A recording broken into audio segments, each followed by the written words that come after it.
तो दोस्तों नमस्कार। आप सभी लोगों का हमारी एक नई भूतिया कहानी में स्वागत है।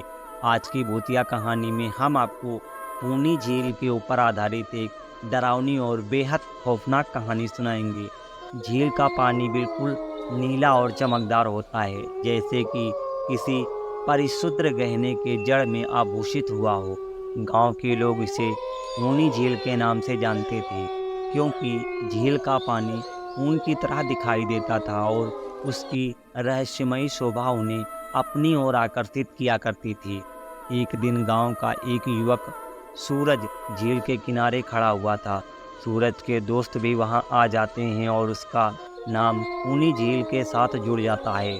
सूरज ने सोचा कि यह सिर्फ कुछ ही घंटों का काम होगा और वह अपने दोस्तों के साथ झील के किनारे बैठ जाता है। झील का पानी नीला और प्यारा दिख रहा था और सूरज और उसके दोस्त को यह दिखाई देने लगता है कि झील का पानी बहुत ही शीतल दिखाई देता है और वे खुशी खुशी झील के किनारे बैठकर पानी में अपने पैर को डालने लगते हैं।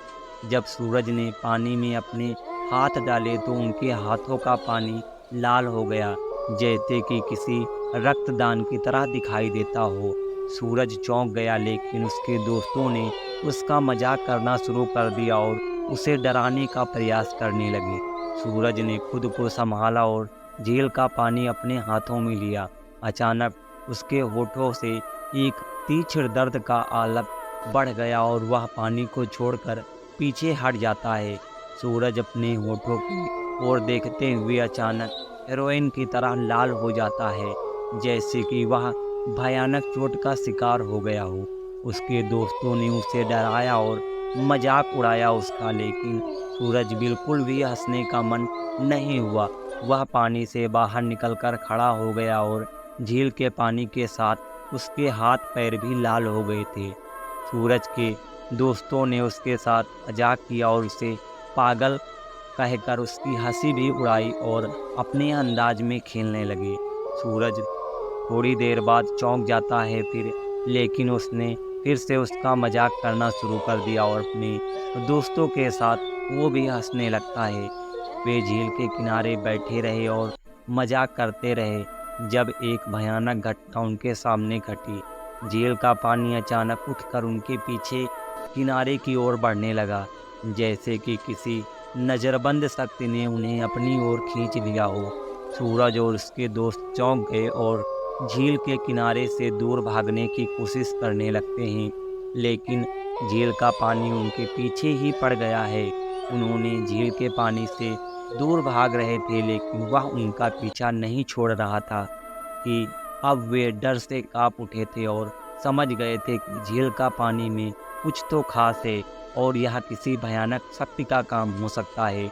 वे झील के पानी के प्रति अपनी गलती को महसूस करने लगे।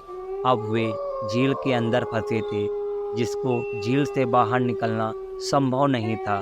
सूरज और उसके दोस्त अब पूरी तरह से खूनी झील से प्रभावित हो गए थे और वे झील के अंदर डूबने लगे।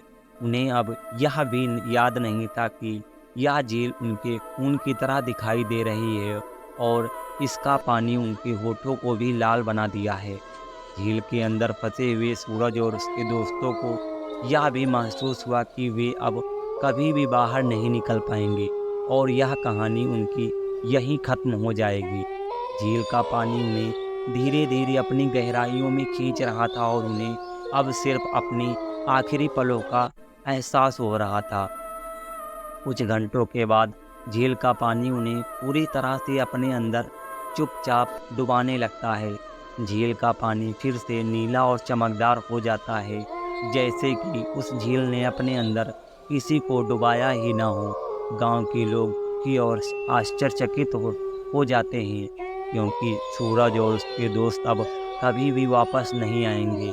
झील के पानी ने उन्हें अपने अंदर खींच लिया है और उनके रूप में लिपट गए हैं, जैसे कि वे कभी वहां गए ही नहीं थे।